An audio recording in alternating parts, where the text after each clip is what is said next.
요즘 국가대표 배구 선수의 과거 학교 폭력 사실이 드러나면서 스포츠계와 연예계가 난립니다. 가해자는 승승장구하며 자신의 지난 과거를 잊고 사는데 피해자들은 지난 과거에 묻혀 살고 있었던 것이죠. 결국은 자신의 과거의 죄들이 드러나기 시작했습니다. 학폭뿐만 아니라 최근 우리 사회에 숨겨진 악행들이 얼마나 많았나요? 성폭행했던 미투, 또 비투, N번방 사건 너무나 많았습니다. 그것들을 보면 아직도 드러나지 않아서 수면 아래에 있을 악행들은 얼마나 많을지, 또 그로 인해 지금도 피의 눈물을 흘리고 있을 사람들은 얼마나 또 많을지 모르겠습니다. 하나님은 사랑과 용서의 하나님이시기도 하지만 동시에 공의로운 하나님이십니다.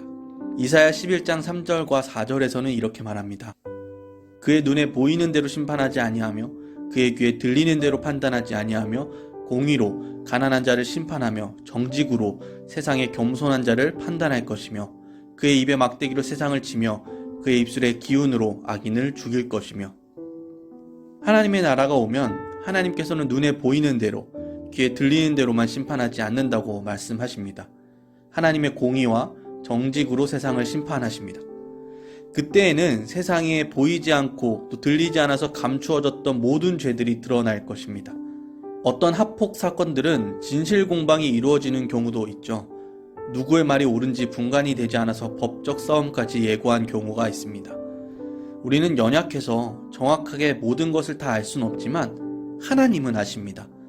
심판의 날에는 너무나도 정확하게 분별될 것입니다. 그래서 그렇게 심판이 지나고 나면 하나님의 나라는 더 이상 해됨도 상함도 아픔도 없을 것입니다. 그러나 단순히 학폭, 미투뿐일까요? 사실 이 세상 누구도 하나님 앞에서 심판을 벗어날 수 없습니다.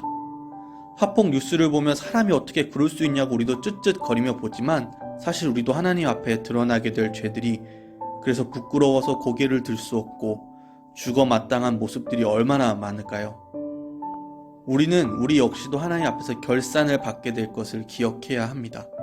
그래서 예수님께서 공생애를 시작하시면서 이렇게 선포하십니다. 회개하고 복음을 믿으라. 천국이 가까이 왔느니라. 천국이 멀지 않았다. 곧 심판이 있다. 그러니 너희는 이제 회개해야 한다. 여러분, 그리스도인은 자신의 죄악들이 하나님 앞에 숨길 수 없다는 것을 알고 있는 자들입니다. 곧 결산이 있으면 아는 자들이라는 거죠.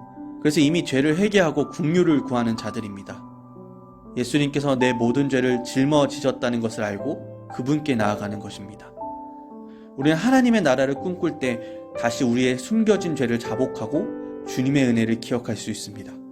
하나님 나라 이전에 심판이 있음을 알기 때문입니다.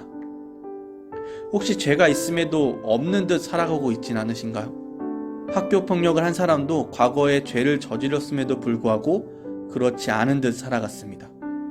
학교 폭력은 폭로되었습니다. 우리의 죄도 곧 폭로될 것입니다. 하나님 앞에서는 아무것도 숨길 수 없을 것입니다. 그러니 회개하고 복음을 믿으십시오. 천국이 가까이 왔습니다.